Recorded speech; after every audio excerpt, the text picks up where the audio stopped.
la página. Muchas gracias por esta entrevista. El problema principal, sin duda alguna, son justamente esos horarios. Uno se pregunta cómo uno puede atraer a un público a ver cine, a ver teatro, si no puede operar entre las 7 y las 9. Pongamos el ciudadano común, sale de su oficina 5, 5 y media, 6, se tiene que movilizar en una ciudad llena de tráfico y va a un centro comercial que en realidad se ha convertido en las plazas de hoy en día, porque la inseguridad ya no nos permite transitar y movernos como peatones normales por nuestras calles, nuestras avenidas y nuestras plazas. Entonces los centros comerciales se han convertido en el refugio, en el lugar de encuentro, en lo que yo llamaría el ágora de la polis, o sea, es el lugar donde el ciudadano puede reencontrarse en sus momentos de ocio. Señora Solven, quería preguntarle, ¿en qué momento fueron ustedes informados de esta medida? El viernes antes de carnavales, entonces tienes un fin de semana, lunes y martes de carnaval, en los cuales no hay posibilidad de, por ejemplo, citar a un ingeniero eléctrico para que mida cuál es nuestro gasto de energía y podamos ver qué medidas podemos tomar, porque entendemos que hay una emergencia eléctrica y queremos colaborar, pero no queremos morir en ese intento.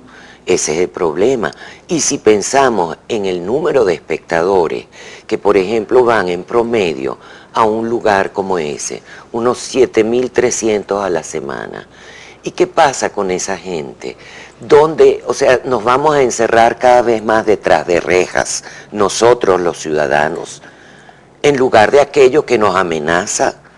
¿Qué pasó con nuestros derechos a formarnos, a cultivarnos, a entretenernos, a sentir alegría por algo que... Estamos hablando de cómo esta medida afecta al público, pero ¿cómo afecta a los trabajadores? ¿Cuántos trabajadores tiene el trasnocho cultural? ¿Y de qué manera pues esta reducción de horarios, si no pueden autoabastecerse, afecta al empleo en el trasnocho cultural? Son entre unas 200 y 250 personas de empleo directo.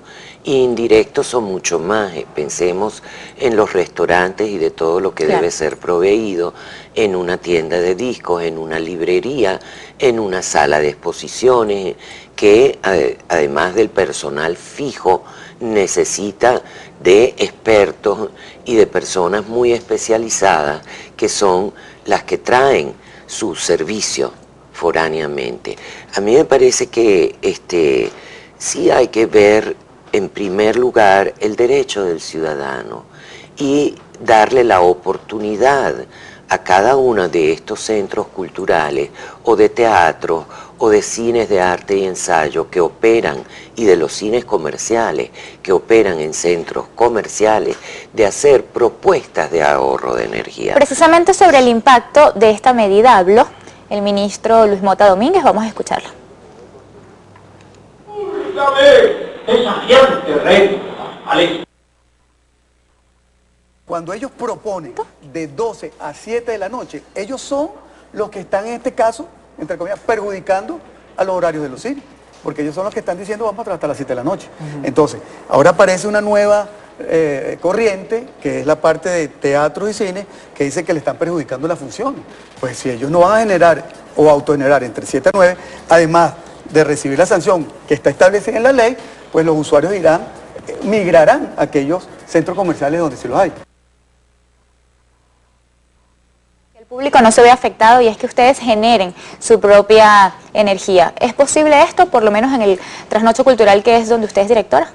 Nosotros somos una fundación sin fines de lucro que se autosustenta gracias al público.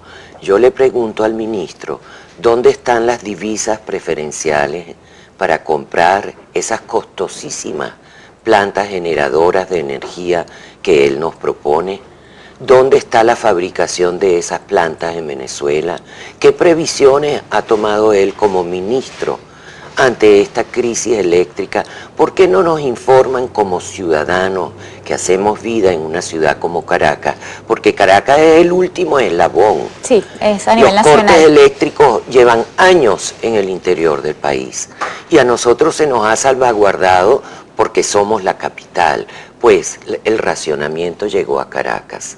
¿Qué previsiones ha tomado el Estado? Pero estoy hablando de planes concretos, de medidas, de cifras, de cómo van a paliar en el futuro, porque esta es una desgracia anunciada. Esto no es nada, el fenómeno del Niño golpea a otros países y otros países han tomado las medidas necesarias. Él también aseguró en esta entrevista que el público entre 1 y 3 y 5 y 7 puede irse a los centros comerciales que sí tienen la posibilidad de autoabastecerse. ¿Cree usted que esa es la solución? Para una institución como el Trasnocho Cultural, que está en un sótano de un centro comercial que tiene cierta edad, que está muy bien mantenido y que tiene una programación estrictamente cultural, porque lo que se muestra en nuestras salas de cine es cine independiente de todas partes del mundo, ni tiene otro lugar esa oferta, ni nosotros tenemos una alternativa ante esta situación. Nosotros queremos proponer ahorro eléctrico en otro horario, en otra área. Precisamente vamos a conversar sobre esto. ¿Cuál es su propuesta? Pues la presidenta o la directora de la Cámara Venezolana de Centros Comerciales, ellos proponen que el horario sea corrido de 12 a 7 de la noche. ¿Este horario a ustedes les conviene? Porque entiendo que la mayor cantidad de salas de teatro, pues las obras comienzan mucho después. Ese es un grave problema. Hasta las 7 de la noche está bien para tiendas. Las tiendas pueden cerrar a las 7, pero el espectáculo no. Póngase que usted trabaja en una oficina o en un banco, sale a las 5. ¿Cómo voy yo a programar de 5 a 7? Además es una sola función. Después de las 9, la delincuencia en las calles no permite que yo programe. Justamente entre 7 y 9 es nuestro pico de actividad. En el ámbito del teatro, que le da trabajo a los actores venezolanos, a los técnicos venezolanos, a los creativos venezolanos, y en el cine, porque ese es el horario en el cual el público está libre para poder apreciar una película. ¿Usted se ha reunido con los directores de otras salas de teatro? ¿Qué propuesta tienen ustedes? Nosotros no nos hemos reunido aún. Hay una reunión pronto, porque esto nos tomó a todos por sorpresa y estaban en medio los carnavales, que es otra cosa que uno se pregunta, ¿cuál es la idea? Confinarnos a nuestros hogares, hacer de nosotros una ciudad gris, una ciudad fantasma después de las 7 de la noche, ya lo somos después de las 9. ¿Cuál es la idea detrás de esto? En búsqueda de soluciones que deben tomarse consensuadamente, pienso yo, porque esta es una democracia participativa. Personas del mundo del espectáculo han colocado en las redes sociales el mensaje no al cierre masivo de teatros y cines de Caracas. ¿Cuál cree usted que puede ser el alcance de esta campaña? Yo creo que el apoyo de los medios ha sido enorme, agradecemos eso muchísimo, y yo creo que los ciudadanos que tienen derecho al entretenimiento, tienen derecho a escapar de esta realidad tan aciaga, de desabastecimiento, de inflación, de inseguridad, de falta de agua, de falta ahora de luz, para, caramba, tener un equilibrio en sus vidas y poder llenar el tanque espiritual con otra información, con otras vivencias. Yo creo que nosotros somos en realidad una válvula para muchas presiones y yo creo que es muy conveniente mantener esa válvula abierta. El mantenimiento de un espacio cultural como lo es el Trasnocho depende en gran medida, y si no, corríjame, del ingreso que ustedes obtienen pues por las entradas de cine, de teatro. ¿De qué manera puede verse afectado el buen servicio que prestan al público si este ingreso pues disminuye? No, es que no se va a ver afectado el servicio. Si nosotros tenemos que cerrar entre 7 y 9 de la noche, yo puedo bajar la Santa María. Es tan simple como eso. El Trasnocho Cultural vive de sus salas de cine y sus salas de teatro. Ese es el gran foco de atracción, aparte de que tenemos magníficas otras instalaciones. Pero para el Trasnocho significa yo diría, es un juicio a la condena total. No tengo otra posibilidad. Buscaré patrocinantes para comprar los enormes generadores que hacen falta. El trasnocho vive exclusivamente de los ingresos del público. En esa taquilla, ¿verdad?, donde se vende cada boleto, ese dinero es inmediatamente reciclado, se le da a la mitad a los productores, va a los distribuidores de cine, a los empleados. El trasnocho es una asociación sin fines de lucro. Es decir, yo no tengo ningún tipo de respaldo o colchón. Si el Estado me ayuda a adquirir plantas, maravilloso, y sobre todo divisas que me permitan adquirir esas plantas. Actualmente, ¿cómo está funcionando el trasnocho cultural? ¿Ayer acataron la medida? Nosotros la acatamos en parte, pero no cerramos totalmente entre las 7 y las 9, porque el tiempo no nos ha dado, por ejemplo, de medir.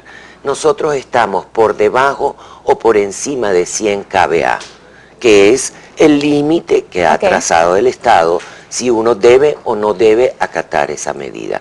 Hoy están haciendo los estudios en las centrales eléctricas para ver cuánto del consumo corresponde al trasnocho cultural. Ya para finalizar esta conversación, pues debo darle paso a los tweets y que sea el público quien interactúe con usted. Quería preguntarle cuáles son las próximas medidas que van a tomar. ¿Se van a reunir los directores de los espacios culturales para hacer una propuesta? Vamos sobre todo a tratar de tener cifras concretas. A mí no me sirve de nada hablar en el aire. Yo quiero saber cuál es mi consumo. Y sí hemos hecho un estudio en el trasnocho en qué áreas nosotros podemos ahorrar electricidad. Por ejemplo, cerrando en la mañana todas las actividades, abriendo a partir de las 2 de la tarde. Y queremos tener la oportunidad de negociar con el ministro o con quien él designe del área eléctrica para llegar a un convenimiento que no signifique la condena y la muerte de un centro cultural como el trasnocho. Mi compañero Gabriel López está manejando el Twitter ahorita y tiene varias preguntas para usted.